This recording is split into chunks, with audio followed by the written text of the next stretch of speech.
The following program has been brought to you in part by Sennheiser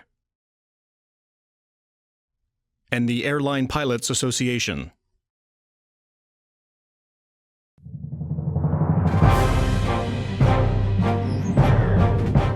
On this episode, we'll tell you ALPA's role in the latest industry merger, ICAO's latest action, and an exclusive look at the world of air traffic control. All of this and more here on the Flight Deck.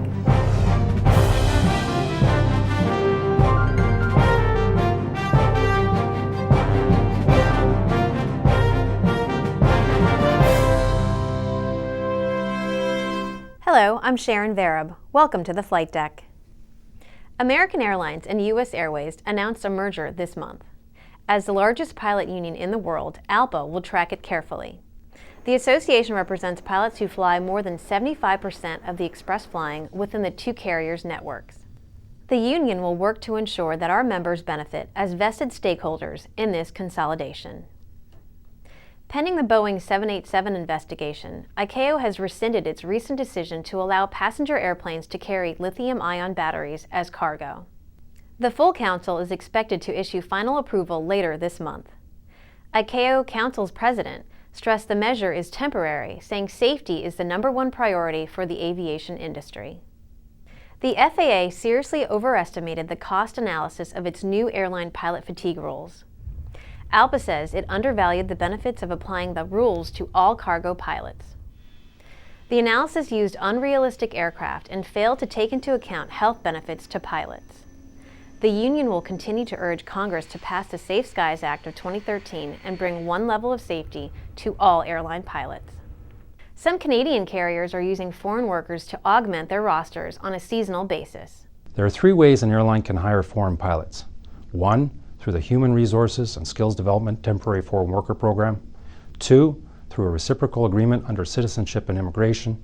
And 3, by contracting with foreign air carriers under Canadian Transportation Agency regulations to lease aircraft with flight crew, a practice called wet leasing. We believe these programs are being used to create economic advantage, not to fill a labor shortage, which is the intent of these programs. ALPA is working to protect qualified Canadian pilots' jobs against this threat. To learn more, watch the full video on youtube.com/wearealpa. Coming up next, we're going inside the world of air traffic control. From the first time I boarded a commercial plane as its pilot, I've embraced the responsibility I have to the safety of my passengers and crew. And I have the best flight gear, even the headset certified for commercial duty. It lets me concentrate on the task at hand, making this the safest flight my passengers will ever have. The feature-packed HMEC 26 provides long wearing comfort and more than 18 dB of noise reduction. Try the HMEC 26 on your next flight and hear the difference for yourself. It's common knowledge that controllers can ride jump seat in airliners again. But how many ALPA pilots can say they've toured an air traffic control facility? We tracked down several NACA reps to learn more about what it's like to move aircraft all day and what pilots can take away from it.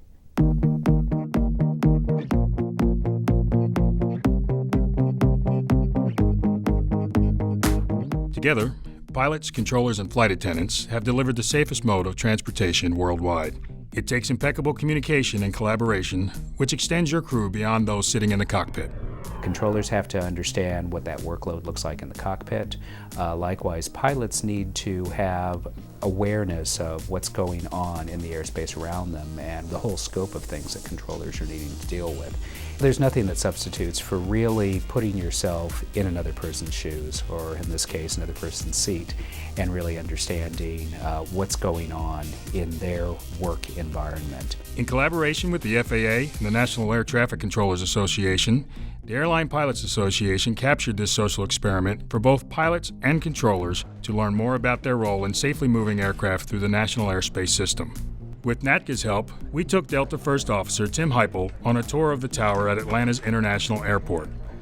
This was his first visit to an air traffic control facility in his 19 years of professional flying.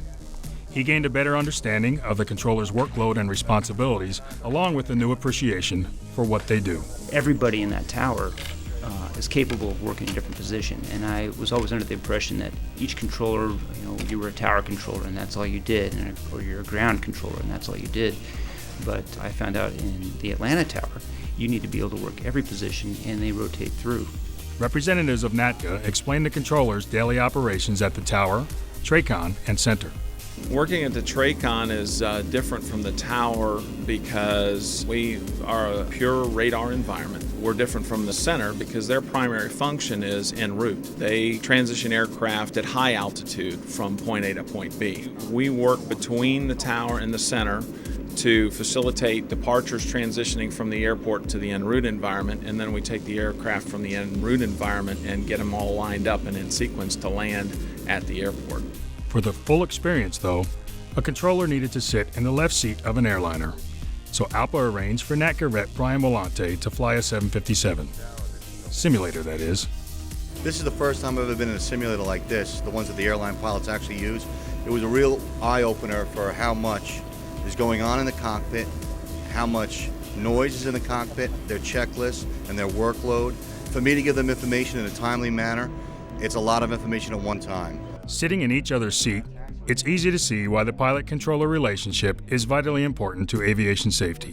That's why ALPA and NATCA work together to encourage the FAA to reinstate the FlightDeck training program, also known as FAM flights. One of the things that I heard from controllers from the very day I came to the FAA was the value of this program is that it enables a controller to actually see how the National Airspace System operates from the pilot's perspective, how they have to factor in managing a very complex machine at the same time they're interacting with the controllers. The agency reopened the jump seat to controllers in May of last year, addressing the security concerns that froze the program after the 9/11 attacks. It is great to be back in the cockpit again because you get a little feel what it's like to be delayed. You get a little feel about what it's like to not have somebody respond to you right away. It's important, especially for our younger people, to get into these cockpits so they can see things from somebody else's perspective.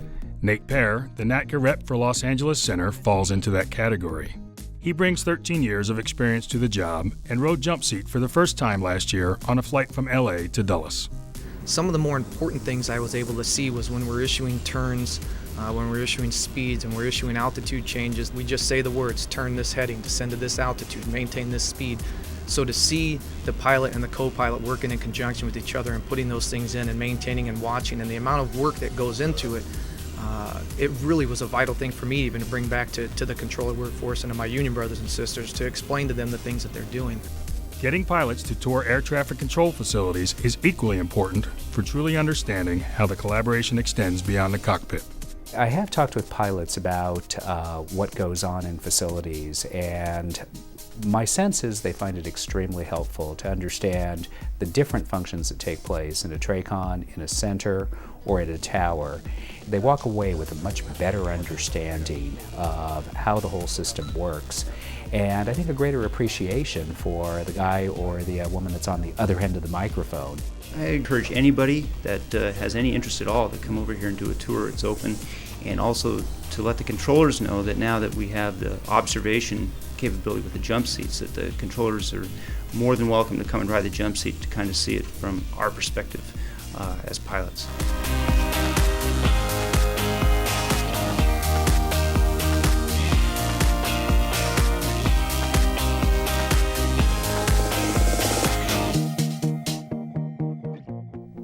Now it's time to watch and win. First, congratulations, Brian Leach, for making it to the next round. You were randomly selected from our correct entries from our last episode. Brian will be entered into our grand prize drawing that's happening next month. And lucky you, this month we'll choose 2 names to be entered into the final drawing. Now, on to today's question. What 3 ways can Canadian Airlines hire foreign workers? Visit our website to submit the answer for your chance to win. On March 1st, more than 100 ALPA representatives will take office. Here's FlightDeck correspondent Jesse Cornelius with how the union prepares your rep for duty. ALPA representatives headed to Herndon, Virginia in January to attend ALPA Ground School, an intensive 4-day training conference where newly elected representatives learn from the experienced. The day any rep is elected, his or her life changes. everything that a representative does must be considered in a mindset of, will the actions reflect positively on the profession, on our association, and will the actions help to improve the pay, the benefits, the job security, working conditions, retirement of the pilots that I've been duly elected to represent. The training introduces representatives to the vast resources, tools, and staff the association has to offer. ALPA's subject matter experts from the legal, communications, finance, and representation departments led the training. They presented on topics ranging from contract negotiations and enforcement to how to conduct MEC meetings, all tools reps will need during their tenure. Pilots were also educated on how ALPA is building a pro-pilot agenda in Washington. ALPA Government Affairs toured reps around Capitol Hill and briefed them on the important work being done there for pilots everywhere. If you look around the room for just a second, you are all resources for each other. That's what ALPA does best. We support each other. We reach across company lines. We share information, achievements, and experiences. And I encourage you to tap into those resources while you're here. Reps leave this conference with a foundation that will allow them to better lead and support their pilots in the future. ALPA President Captain Lee Moak has been meeting with representatives all week. They've asked him about the association's goals moving forward. Captain Moak says leveling the playing field for U.S. airlines and continuing to promote a consistent level of safety for airline pilots are our top priorities in 2013. I'm Jessie Cornelius on the Flight Deck. That's it for this episode of the Flight Deck. Thank you for watching. If you have any feedback, please let us know at flightdeck@alpa.org. Thanks again, and I'll see you next month here on the Flight Deck.